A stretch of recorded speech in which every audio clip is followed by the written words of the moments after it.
ठीक है। समावेशी शिक्षा, आज हम पढ़ने जा रहे हैं समावेशी शिक्षा के बारे में। तो सबसे पहले हम गवर्नमेंट गाइडलाइन को देख लेते हैं कि उन्होंने कहा क्या है।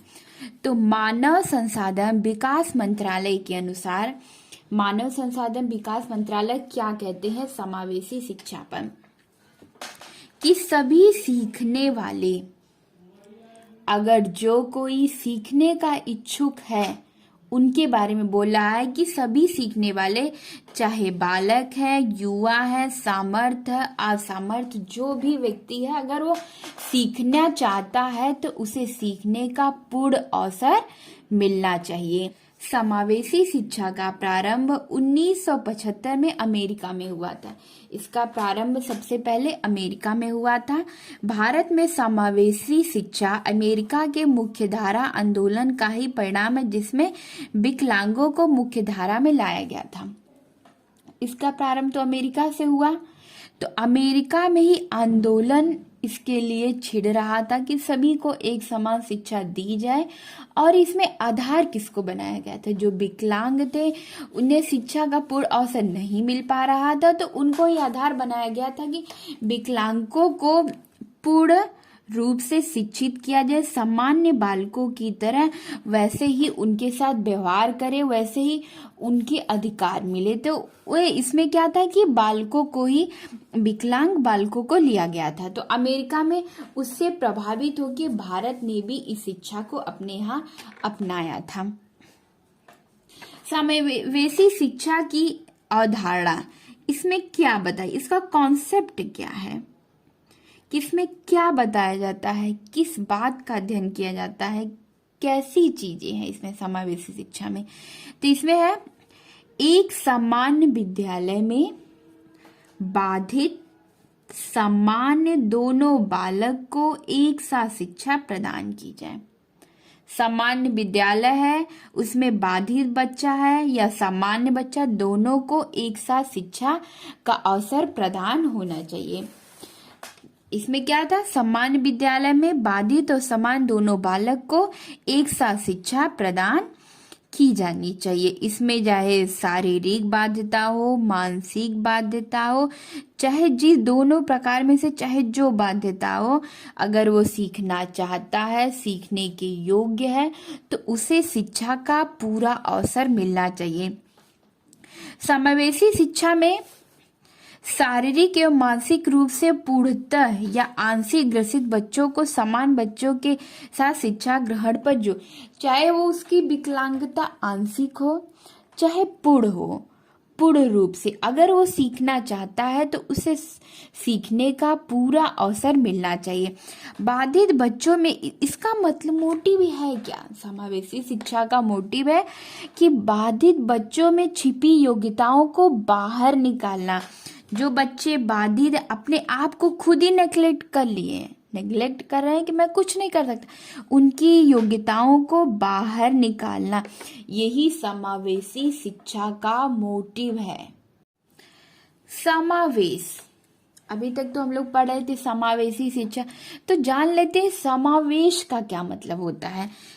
विशेष या विशिष्ट, जो भी बोले, विशेष शिक्षा की अवधारणा वाले छात्र को समान शिक्षा में समावेशित करने की व्यवस्था।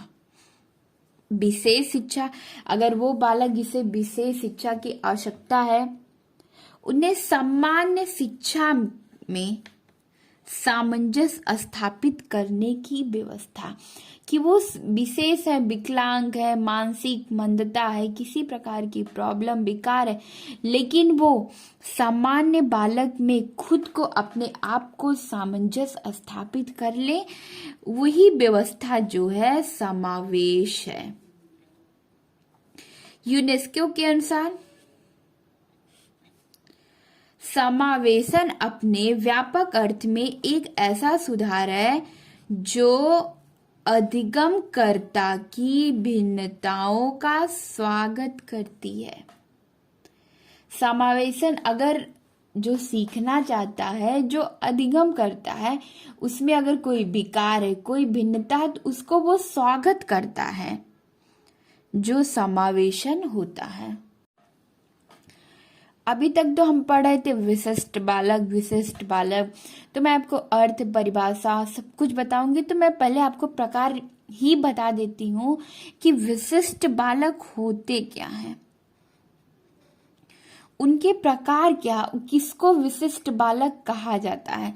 तो जिसमें श्रवण बाधित, दृष्टि बाधित, मानसिक मंदता, अधिगम में असमर्थ, वाणी बाधित बालक, अस्थि बाधित बालक, प्रतिभाशाली बालक, सृजनात्मक बालक, बहुविकार से पीड़ित बालक, समाज से असुविधाजनक बालक, इस प्रकार के जो बालक होते हैं उन्हें विशिष्ट बालक की संज्ञा दी जाती है। श्रवण बाधित, जिसे सुनने में किसी प्रकार की कठिनाई हो, दृष्टि बाधित, जिन्हें देखने में कठिनाई, मानसिक मंदता, किसी चीज को बहुत टाइम में ऑब्जर्व करते हो, अधिगम में असमर्थता, किसी लेटर प्रॉब्लम, मात्रा, अक्षर, जो भी वर्ड प्रॉब्लम, पढ़ने में प्रॉब्लम, हिचकना, तो इसमें क्या अधिगम में असमर्थ, वाणी बाधित बालक, बोलने में हकलाना, अस्थि बाधित बालक, हाथ पैर में कुछ विकार होना, प्रतिभाशाली, इसमें प्रतिभाशाली बालक भी आते हैं जिनका आईक्यू लेवल सामान्य बालकों से बहुत हाई होता है। सृजनात्मक बालक, वो हमेशा उनका माइंडसेट ऐसा होता है, वो हमेशा कुछ न कुछ क्रिएटिविटी वो करते रहते। बहुविकार से पीड़ित बालक, अनेक प्रकार से उन्हें रोगों से ग्रसित हैं बालक। समाज से असुविधाजनक बालक, वो समाज में अपने सामंजस्य को स्थापित नहीं कर पा रहे हैं, किसी जात की वजह से, पैसे की वजह से आदि अनेक प्रॉब्लम है जिसे समाज में उन्हें नेग्लेक्ट किया गया है। तो ऐसे बालक को विशिष्ट बालक की संज्ञा दी जाती है। हमने पढ़ लिया समावेश, अब हम पढ़ेंगे समावेशन। इसका मतलब होता है भेदभाव को अस्वीकार करना और सभी को समान शिक्षा प्रदान करना। भेदभाव को अस्वीकार करना, सभी को समान शिक्षा प्रदान करना। समावेशन दो प्रकार के होते हैं, आंशिक समावेशन, पूर्ण समावेशन। आंशिक में समान छात्रों के साथ रहना, इसमें क्या है, समान छात्रों के साथ रहते हैं और आवश्यकता के अनुसार इन्हें विशेष शिक्षा प्रदान किया जाता है और भौतिक चिकित्सा और भाषा प्रयोगशाला के लिए इन्हें बाहर की कक्षाओं में ले जाया जाता है। लेकिन पूर्ण इस समान छात्रों के साथ रहते हैं, ऐसे पाठ्यक्रम, अंतःक्रिया, शिक्षण विधि बनाई जाती है कि उसमें सामान्य छात्र जो विशिष्ट छात्र हैं अपने आप सामंजस्य बना लेते हैं। तो ये समावेशन दो प्रकार के होते हैं, एक आंशिक समावेशन और दूसरा होता है पूर्ण समावेशन। आंशिक समावेशन को बोलते हैं पुल आउट और पूर्ण समावेशन को बोलते हैं पुश इन।